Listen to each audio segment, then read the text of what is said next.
Hey y'all, just doing a quick build showcase of my Chieftain Flameblast Totem Marauder. I want to apologize right up front for the mic quality. It's the only mic I have access to, and I had to boost it a lot so it sounds really terrible. But I'm going to start off with some gameplay and then go ahead and talk about the finer points of the build. This is a map we're going to be running. I would like to run a higher tier map, but I don't really have access to them right now, so I think this will suffice.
Alright, so here's just a little bit of gameplay. You can see it's pretty smooth.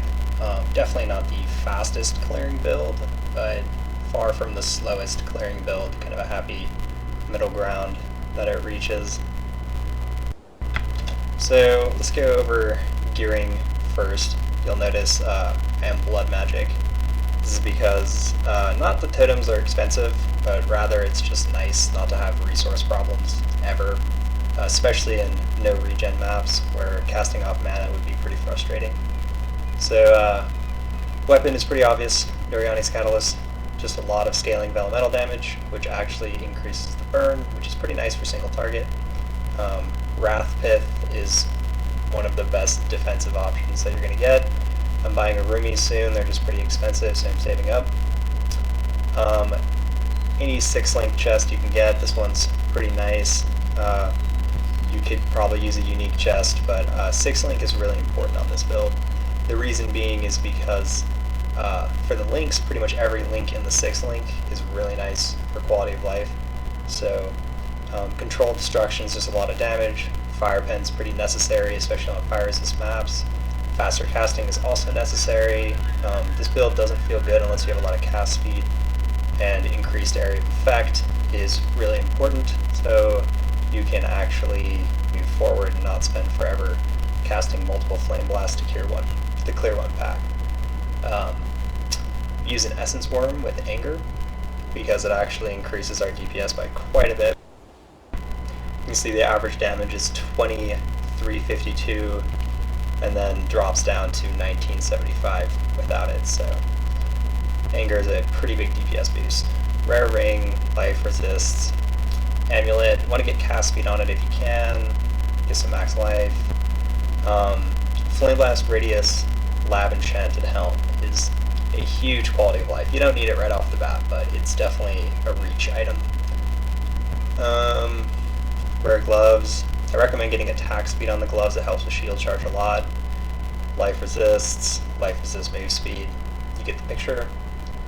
Let's go over the passive tree. So passive tree essentially just focuses on totem damage, life, fire damage, cast speed, etc. Come out of the life and armor. I go through the regen because you're a totem build, so you need some sustain. Regen helps a lot. Come up. Born to Fight's worthless, but it's the quickest option out. So come up through here. You can duck into the totem damage, pick up some jewels, life. The dex nodes are really important because you need them for faster attacks on your shield charge. Come down, get blood magic, avoid mana problems. Ironwood totems is really nice just for tankiness, makes your totems a lot more survivable. Coming up into the Templar area, the AoE is really important. Some resistance to elemental damage, a lot of life, regen, all generally good things. We do pick up Ancestral Bond, obviously, because we're a Chieftain, so you need that for the extra totem, and Elemental Overload. It's important to note that your totems cannot proc Elemental Overload. You have to do that yourself. So I use Orb of Storms with increased critical strikes and Curse on Hit Flammability as kind of my utility skill. As far as jewels go in this build, here's an example of a jewel that's pretty good. Just a lot of cast speed and some spell damage. This build really does, like, you want to get cast speed on everything you can. So get cast speed on your amulet, get a 20 quality faster casting, get cast speed on your jewels, and then you'll start to really ramp up the cast speed. And you can see that, right, we have 11 casts per second on each totem, so in less than a second you're getting your max stack Flameblast. It's really important for the build to feel good. So other than that, we can go over some of the skills that we use. Shield charge, throw that in your shield, actually throw that in your weapon rather. Faster attacks, and fortify, so you can keep fortify up most of the time. Orb of Storms, I have that in my helm right now. As I said, increased critical strikes, curse on hit, really nice utility. Enduring Cry, kind of use that constantly because you're a totem build, you have the time to be casting it, and it really helps with your cast and damage taken Immortal Call to make your Immortal Calls last a couple seconds. So virtually anytime you're taking a lot of fizz damage, you're immune to fizz damage. Vol Lightning Trap is amazing for bosses. It also double dips on the burn, which end up being pretty substantial in this build. And Summon Lightning Golem for more cast speed. So we can also go over the Ascendancy real quick.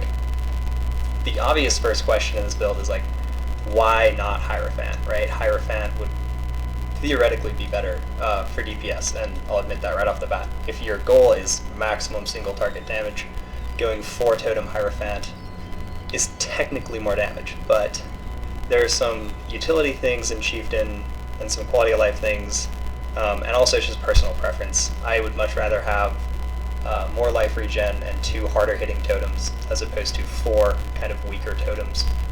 So the first 2 nodes, you're going to want to go to Moon's Presence. This is actually really underrated. Enemies near your totem take 16% increase physical and fire damage, so enemies near your totems is actually much bigger range than you would expect. It pretty much covers the whole screen. So everything in the screen is taking 16% more damage and dealing 8% less damage. That kind of works with your Fortify to make you very tanky. Next up, Flames Advance. Kind of okay, you just have to get it. The 15% chance to ignite is not worthless because you end up burning bosses after you've flame blasted a few times, and like I said, the burns can be pretty good. This is a really convenient node. It gives you some leech, so it gives your totems leech, so your totems are leeching, and then some of the damage your totems do actually gets leeched to you, which is really nice for sustain, and you get some fire penetration. So in total, between the tree and the fire pen jewel, the build actually ends up around 50% fire pen, which makes it really easy to do fire resistance maps.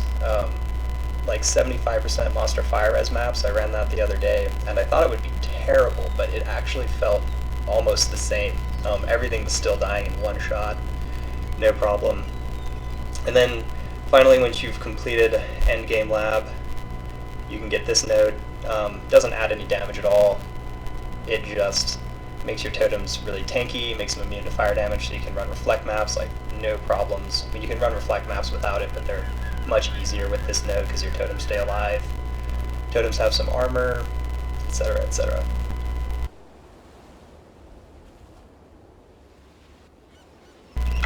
So the kind of summary, I guess the strengths of the build, first is that it can run any combination of map mods at all. Doesn't really matter, nothing stops it. Blood magic obviously doesn't matter. Reduce regen, no regen, minus max, elemental reflect, all's totally irrelevant. You can just out and go like there's no tomorrow.